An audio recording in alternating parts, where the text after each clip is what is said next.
5. Desconstruyendo creencias. Desde la infancia nos enseñan primero a creer lo que nos dicen las autoridades, los curas, los padres, y luego a razonar sobre lo que hemos creído. La libertad de pensamiento es al revés. El primero es razonar y luego creemos lo que nos ha parecido bien de lo que razonamos. José Luis San Pedro. Un caso real.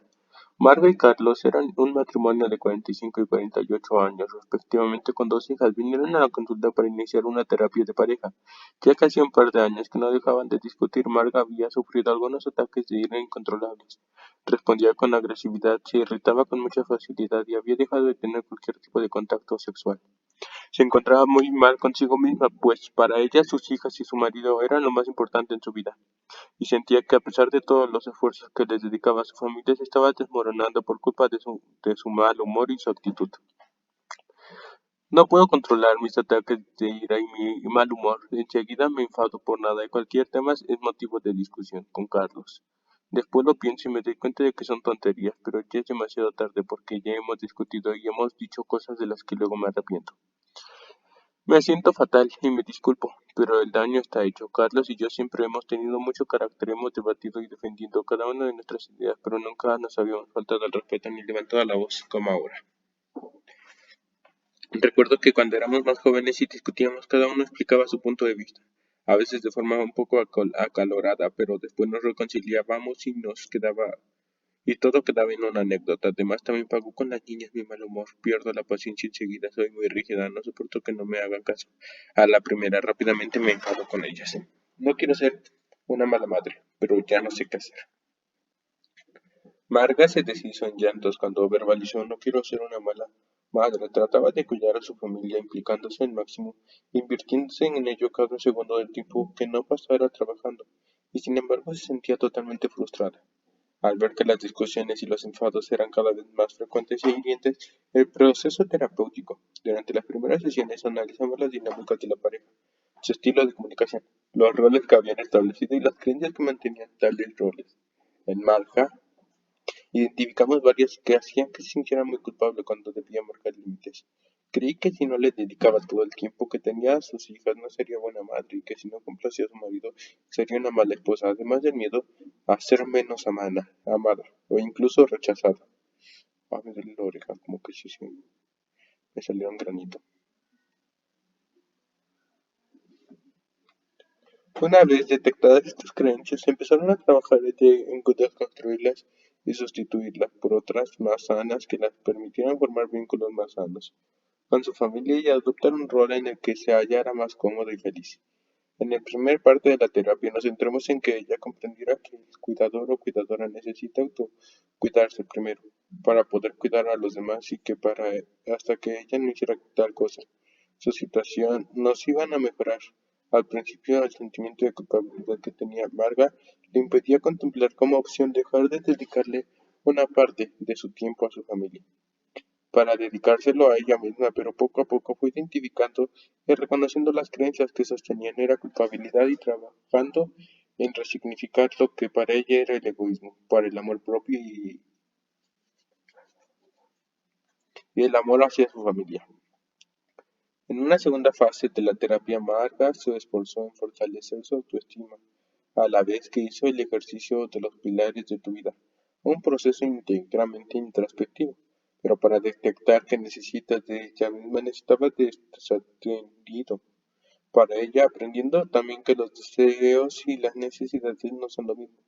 En efecto, los deseos son aquellos que queremos o que nos gustaría tener, pero no los sentimos, como alguien imprescindible y generalmente nos perduran durante un largo tiempo, o no con mucha intensidad.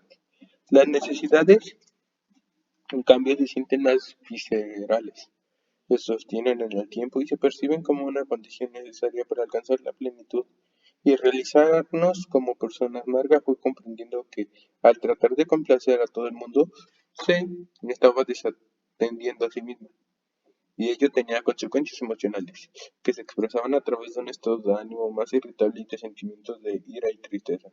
Se forzaba a dar lo que creía que debía dar a su familia, para no ser una mala madre ni una mala esposa, mientras descuidaba sus propias necesidades y sin plantearse si ella se sentía feliz haciéndolo de este modo. Cuando comprendió que solo si actuaba sin obligarse y sin descuidarse podría entregar lo que de ella a su familia, aunque esto implicara dedicarle menos tiempo, pero un tiempo de mayor calidad. Entonces empezó a hacer cosas por y para ella misma. Después de trabajar en las creencias, llevamos a cabo pautas conductuales. Carlos y Marga reorganizaron sus horarios para que las tareas del hogar y de crianza quedaran distribuidas de tal forma que ambos pudieran dedicarse tiempo a cuidarse a sí mismos. No se trata de hacer grandes cambios, pues solo con 3 horas a la semana para ella, Marga empezó a sentirse mucho mejor consigo, más relajada, con mayor capacidad para relativizar los problemas y cotidianos que surgían en la familia. Tenía más paciencia con sus hijas y no volvió a notar que la ira se apoderaba de ella. A pesar de brindarle menos tiempo a sus hijas, cuando estaba con ellas lo hacía de mejor humor y con una predisposición y una actitud más positiva, lo que suponía que se sintiera mucho mejor con su maternidad. El proceso terapéutico le sirvió a Marga para destruir creencias que le ocasionaban malestar y ansiedad constantes, como que el amor real es incondicional, que decir que no te conviertes en peor madre y esposa, o que atender a tus necesidades es egoísmo y sustituirlas por otras más sanas. Comprendiendo que ser generoso a veces puede ser un acto egoísta y que ser egoísta puede ser un acto de generosidad. En algunas ocasiones que decir siempre si no lo hacía mejor madre o esposa y que si atender a los demás implicaba desatenderme a sí misma. Nunca se sentiría satisfecha y realizada. Se comprometió a cuidarse más para poder cuidar mejor. Y así ha ido hasta el día de hoy. La autorrealización personal. Uno de los ejercicios más útiles del autoconocimiento y crecimiento personal es el de los pilares de tu vida. Se trata de una actividad que nos ayuda a reflexionar sobre aquellos aspectos más importantes de nuestra vida. El poder analizar cómo nos estamos relacionando con ellos y con las personas que lo conforman. Nos permite identificar cuáles son las piezas clave que necesitamos para sentirnos autorrealizados, para poder así ser la mejor versión de nosotros mismos, la más amable, alegre, comprensiva, generosa, paciente, comprometida, resiliente, tenaz, persistente. Cada uno de nosotros reunimos ciertos rasgos que únicamente afloran cuando tenemos todas nuestras necesidades cubiertas, cuando nos sentimos en consonancia con nosotros mismos, en nuestro equilibrio. Muchas personas piensan que dedicarse tiempo y esfuerzo a sí mismas es un acto egoísta y creen que complacer y cubrir las necesidades de los demás dejando las suyas abandonadas las convierte en mejores seres humanos. Sin embargo, no se dan cuenta de que solo cuando se sienten autorrealizadas pueden convertirse en la mejor versión de ellas mismas, y las que la rodean podrían beneficiarse de ello, porque la consecuencia directa de sentirnos bien con nosotros mismos es aquellos a nuestro alrededor. Se siente bien a nuestro lado. Cuando nos vemos completos y satisfechos, nuestra actitud y estado de ánimo mejoran. Nos convertimos en personas más agradables, más generosas, más proactivas, más alegres, más optimistas, más seguras de nosotras mismas, y menos quejicas, menos envidiosas, menos maniáticas, menos desconfiadas, menos obsesivas y menos criticonas. Además, la actitud con la que nos relacionamos es sumamente contagiosa. Varios estudios psicológicos han demostrado que cuando compartimos con personas alegres y optimistas nuestro estado de ánimo también mejora y estamos más contentos y entusiastas. Por otro lado, ya hemos hablado del impacto emocional que tiene la manera como tratamos a los demás. Por tanto, cuando nos sentimos realizados y con nuestras necesidades atendidas, estamos de mejor humor y ofrecemos a los demás una mejor actitud. Y el efecto que esto produce en ello es positivo, mucho mejor que cuando, a pesar de dedicarles tiempo y esfuerzo, lo hacemos con una actitud más negativa. Como en el ejemplo de Marga, a veces lo mejor que podemos hacer por los demás es ser un poco más egoístas, dedicarnos el tiempo suficiente para sentirnos autorrealizados y tratar así con una actitud más positiva a las personas de nuestro alrededor. Del contrario, por querer ser demasiado altruistas, quizás estemos siendo egoístas porque lo hacemos para sentirnos mejores personas, más útiles o dignas de ser amadas, pero con una actitud negativa, debido al autoabandono al que nos sometemos por ello. Para empezar a cuidarnos y a trabajar en nuestra realización personal sin sentirnos egoístas, debemos recordarnos y repetirnos como una mantra que cuidarnos a nosotros mismos también es cuidar a los demás. De esta forma podremos darle un sentido distinto y más positivo al hecho de priorizar nuestras necesidades y lograr así no solo mejorar nuestras vidas, sino también las de quienes más nos rodean. 6. ¿Y qué hacemos con la culpa? Al final de nuestras vidas solo seremos el resultado de las elecciones que hemos tomado a lo largo de ella. Jeff Bezos. La culpa como mecanismo manipulador. Hemos dicho que las creencias inculcadas durante nuestra crianza y a través de nuestra cultura judeocristiana nos generan un sentimiento de culpabilidad al comunicar nuestros límites y al decir no, como si no estuviéramos derecho a hacerlo o como si al respetamos estuviéramos transgrediendo algún código ético.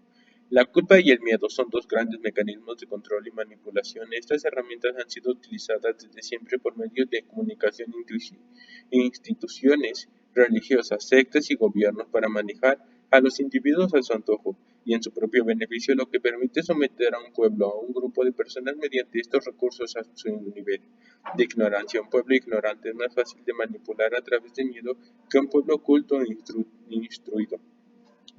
Unos ciudadanos ignorantes carecen de capacidad de pensamiento crítico y sin pensamiento crítico no existe la libertad de pensamiento. Y sin libertad de pensamiento no podemos hablar de libertad. Un pueblo ignorante es por ende un pueblo sometido. Al nivel interpersonal ocurre lo mismo. Es fácil utilizar a una persona emocionalmente ignorante. Las personas con poca inteligencia emocional pueden ser sometidas sin apenas esfuerzo a través del miedo y la culpa, porque son incapaces de cuestionárselas. Para evitar la manipulación es imprescindible trabajar en nuestra inteligencia emocional, para saber identificar cuando alguien ha puesto a marcha dichos mecanismos con nosotros. Habemos entonces sobre la culpa. Existen dos tipos de culpa, la culpa sana o adaptativa. Es la que sentimos cuando hemos cometido un error o transgredido normas o códigos éticos. Es proporcional a las consecuencias del daño o error, nos impulsa a reparar la falta y a prevenir conductas similares en un futuro. También nos permite aprender de nuestras equivocaciones y asumir la responsabilidad de las consecuencias de nuestras acciones. Es decir, nos hace creer como personas. La culpa insana o desadaptativa es la que experimentamos sin haber cometido ningún error, provocado daño alguno ni transgredido normas o códigos morales. Aparece de forma desproporcionada al daño o error que hayamos ocasionado, de forma muy dura y acompañada de ruminación y no es constructiva sino destructiva, ya que afecta negativamente a nuestra autoestima y al concepto que tenemos de nosotros mismos. Si analizamos cómo es la culpa que sentimos, fomentamos nuestra inteligencia emocional, lo que por un lado nos protege de ser manipulados y por otro nos obliga a cuestionar las creencias que nos abocan de la dependencia en relaciones tóxicas. Para ello podemos plantear nuestras preguntas básicas, que nos ayudarán a aportar claridad a nuestra mente sobre si realmente nos estamos juzgando justamente o no como culpables.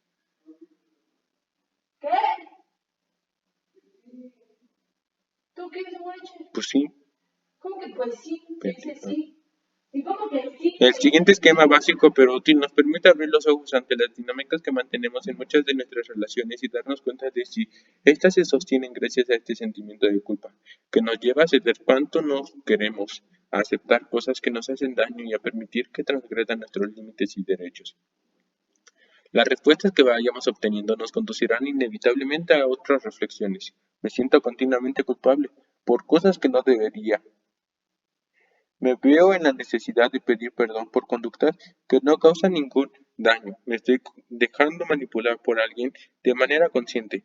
Por otra parte, también nos lleva a cuestionarnos. ¿Estoy haciendo sentir culpable a alguien de forma injusta? ¿Ha vulnerado su conducta algunos de mis derechos o es que me he molestado a prescindir de un privilegio? ¿Me enfada lo que ha hecho el otro? ¿O me enfada recibir un uno?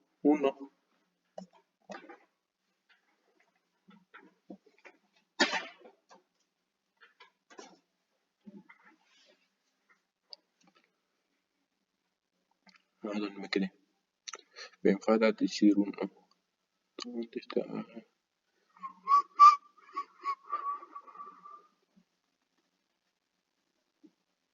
Me enfada lo que aquí está. Me enfada lo que ha hecho el otro, me enfada recibir uno. Las respuestas a estas preguntas nos plantean otras y así sucesivamente. Vamos tejiendo con el hilo del autoconocimiento una gran red que forja nuestra inteligencia emocional y sobre lo que se sostiene nuestra habilidad para gestionar las emociones propias y entender las agendas, nuestra capacidad de liderazgo, la resiliencia, el autocontrol, la empatía, la tolerancia, la frustración y la capacidad crítica para valorar nuestra conducta y las de los demás. Todo esto nos facilita la tarea de establecer límites y decidir qué límites de las demás personas aceptamos de manera que vamos construyendo relaciones de calidad sanas, equitativas y respetuosas. ¿Por qué me siento culpable? ¿Supone la violación de algún derecho ajeno? No. Estás sintiendo culpa insana y juzgándote injustamente. ¿Te sientes culpable por la relación que ha tenido la persona? Sí, no. Si es sí, se ha molestado porque tu conducta le ha puesto a prescindir de un privilegio porque no quiere aceptar un no. Sí, está siendo manipulado. No, deberías seguir explorando los motivos y creencias que te están haciendo sentir culpable. Y si dice sí, supone la violación de algún derecho ajeno, si puede hacer algo para enmendarlo. Si dice no, pide perdón, acepta y respeta las consecuencias, aprende de tu error, tómate tiempo para aprender a lidiar con la culpa y crecimiento personal.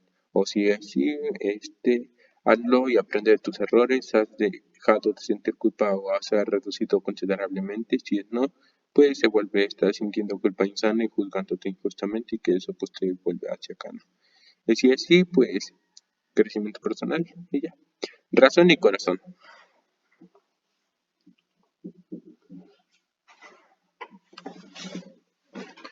El corazón tiene razones, porque la razón desconoce, dijo en una ocasión Blaise Pascal. Y es que a menudo ocurre que a pesar de entender por qué nos sentimos como nos sentimos y saber que no deberíamos sentirnos así, nuestros sentimientos persisten. En el ejemplo de la culpa, podemos identificar cuáles son las creencias erróneas que mantienen este sentimiento y reconocer los motivos por los que no deberíamos sentirnos culpables. Y aún así no podemos desprendernos de la culpa. Conocer la teoría no implica la mejora en la práctica. He aquí la dificultad de trabajo psicológico. No se trata solo de razonar, sino también de sentir la eterna lucha entre la razón y el corazón. Sabemos que debemos querernos y valorarnos, pero eso no es suficiente para percibir que realmente nos queremos y nos valoramos. Sabemos que no debemos dejarnos influir por las opiniones de los demás, pero eso no es suficiente para que no nos sintamos mal cuando la gente nos critica. Sabemos que no debemos sentirnos culpables por poner límites, pero seguimos experimentando la culpa cuando lo hacemos. Esto es debido de nuevo a las estructuras cerebrales que se encargan de cada una de esas funciones, el circuito neuronal del razonamiento y la toma de decisiones. La corteza prefrontal es casi independiente estructural y funcionalmente del circuito neuronal de las emociones, el sistema límbico. Cada circuito trabaja por su cuenta y riesgo, como si no tuviera nada que ver el uno con el otro y como si eso no supiera terribles contradicciones y con quebraderos de cabeza. Por si esto fuera poco, esta pobre conexión que ambos sistemas tienen entre ellos no es equitativa. Hay muchas más conexiones que van del sistema límbico a la corteza prefrontal y en mucho menor número las que van del córtex prefrontal al sistema límbico. Es decir, que nuestras emociones influyen fuertemente en nuestro razonamiento a la hora de tomar decisiones, pero nuestro razonamiento poco peso tiene para influir con lo que sentimos. Este es el motivo por el que en la terapia cognitivo-conductual, donde tratamos de cambiar lo que sentimos a base de incidir en nuestros pensamientos, es necesario repetir una y otra vez las estrategias terapéuticas para fortalecer los suficientes vías neuronales que discurren desde la corteza prefrontal hasta el sistema límbico, y llegar así de compensar las que lo hacen en sentido inverso. Ojalá la neurociencia pueda algún día hacer algún apaño, un pequeño empalme, aunque sea a base de cinta aislante, para conectar equitativamente un circuito con el otro y ahorrarnos, sí, horribles conflictos internos y mucho dinero en terapia. Dicho sea de paso, nuestro amigo la frustración. Una de las habilidades que desarrollamos mediante la inteligencia emocional es la capacidad para tolerar la frustración. Esta capacidad es básica para llevar a cabo cualquier proceso de cambio o aprendizaje, porque cuando lo hacemos una cosa está clara, Nos vamos a equivocar una y otra vez. Nos van a salir mal cientos de veces y tantas veces como nos salga mal. Tantas veces nos vamos a sentir frustrados. Por eso es necesario aceptar desde el primer momento a la frustración como compañera del proceso. Va a estar ahí desde el inicio hasta que alcancemos nuestra meta.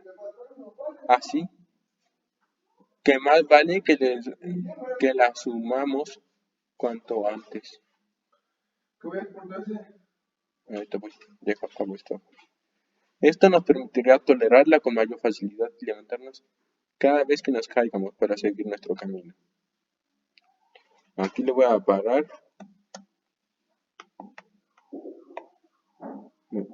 Aquí. En camino nos quedamos. Ahorita vengo.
Vamos a leer, vamos a empezar, nos quedamos en seguir nuestro camino, aquí donde está el donde se marcó todo amarillo.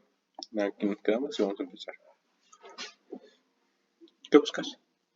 Mi bolsita de juegos. ¿A dónde te vas a ir? ¿Por qué? ¡Ocupo!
A escribir se aprende escribiendo, a caminar caminando y a poner límites poniendo límites.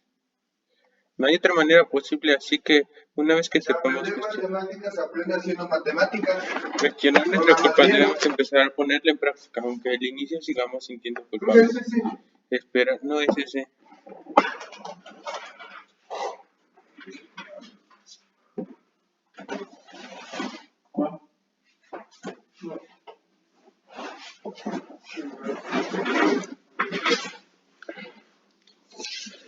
Y sentirnos culpables solo nos llevará a frustrarnos y abandonar nuestros objetivos en los primeros intentos.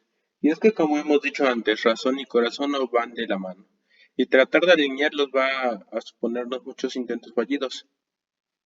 Antes de conseguirlo, sin embargo, a pesar de tener la sensación de que son inútiles por el hecho de no ser exitosos, estos intentos en absoluto carecen de utilidad, de hecho son estrictamente necesarios para llevar a cabo un cambio real. Forman parte de las experiencias de que tenemos que vivir para que nuestro cerebro sea capaz de tolerar ese grado de culpa y se vaya haciendo cada vez menos sensible. A ella solo debemos tener claro que pasados unos intentos, ese sentimiento de culpa se difumirá hasta desaparecer, casi por completo.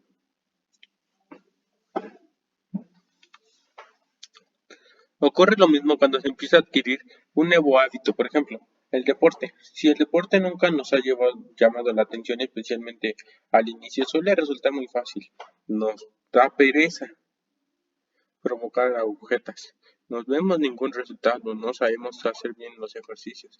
Si creemos que al empezar o hacer ejercicio vamos a sentirnos motivados, no nos va a suponer esfuerzo. Nos veremos como atletas profesionales y notaremos resultados inmediatos. Estas expectativas irrealistas se van a ver incumplidas rápidamente y eso es lo que nos lleva a abandonar. Sin embargo, si aceptamos que va a ser un proceso costoso, que no lo haremos todo lo bien que nos gustaría por nuestra falta de experiencia, que no conseguiremos como los resultados deseados de forma inmediata y que muchas veces nos va a dar pereza levantarnos del sofá.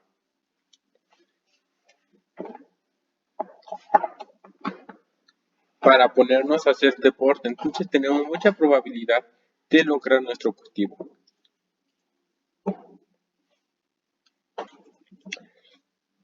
En este proceso de establecer y respetar límites, significarlos y sustituir nuestras creencias limitantes por otras liberadoras, debemos tener en cuenta lo mismo, solo a base de repetir una y otra vez una manera distinta de hacer y de pensar las cosas.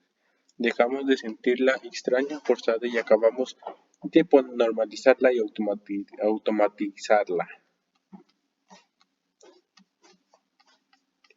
Bueno, lo voy a dejar aquí y nos vemos en otro stream. Adiós.